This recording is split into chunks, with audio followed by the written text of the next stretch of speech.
नमस्कार दोस्तों, स्वागत है आपका divine knowledge and eternal peace पर। दोस्तों, एक युग था जब मशीनें नहीं होती थी। उस समय अगर तिल का तेल निकालना हो या मूंगफली का तेल निकालना हो या निकालना हो सरसों का तेल, तो लोग कोल्हू का प्रयोग करते थे और उस कोल्हू को चलाने के लिए एक बैल को लगाते थे। और जब बैल उसके आसपास घूमता था तो तिल या मूंगफली में से तेल निकलना शुरू हो जाता था। बैल की आंखों पर पट्टी बांध दी जाती थी ताकि वो उस गोल दायरे में घूमता रहे। यही हालात इंसान की हो गई है, क्योंकि हम असलियत को जान नहीं पाते। इसलिए जिस दायरे में होते हैं उसी में रह जाते हैं। कहते हैं कि एक बार एक जगह बहुत से लोग थे जिन्होंने भांग पी हुई थी। वे नदी की सैर करने के लिए गए। शाम का समय था। वे सब के सब नाव में बैठ गए और चप्पू चलाने लगे।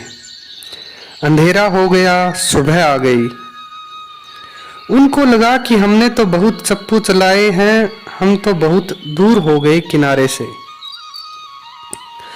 सुबह हुई तो देखा कि किनारे के साथ ही थे, जहां से शुरू हुए थे वहीं के वहीं। इतनी देर में भंग का असर भी कम हो रहा था।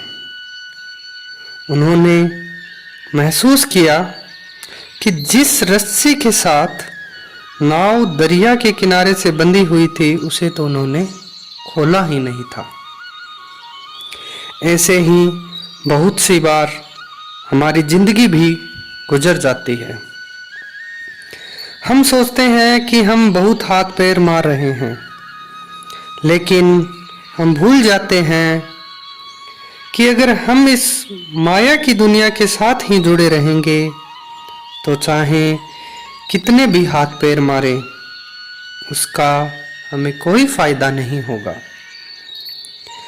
इस विषय पर गुरु अर्जुन देव जी महाराज ने क्या खूबसूरती से फरमाया है।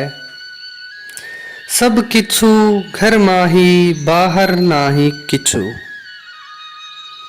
सब किछु घर माही, सब कुछ घर के अंदर ही है, बाहर नाही किछु, बाहर कुछ भी नहीं होता। सब कुछ हमारे भीतर है। जो लोग बाहर ढूंढते हैं उन्हें असलियत कभी नहीं मिलती, और जो लोग अंदर ढूंढते हैं उन्हें सब कुछ मिल जाता है। ऐसा ही कुछ कबीर साहब ने कर नैनों के द्वार शब्द वाणी में लिखा है। लोग मंदिर, मस्जिद, पूजा, पत्थर, पहाड़, ना जाने बाहर उसको कहां कहां खोज रहे हैं, लेकिन असल में अगर हम ध्यान लगाकर शांत मन से एकाग्र होकर उसे याद करें तो वह अपने अंतर्मन में ही हमें दर्शन देगा। इसलिए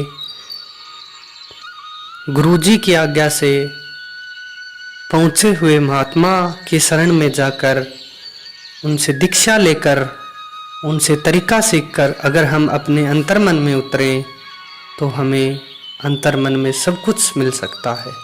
हमें बाहर कहीं भटकने की ज़रूरत नहीं है। धन्यवाद। मिलते हैं अगले वीडियो में।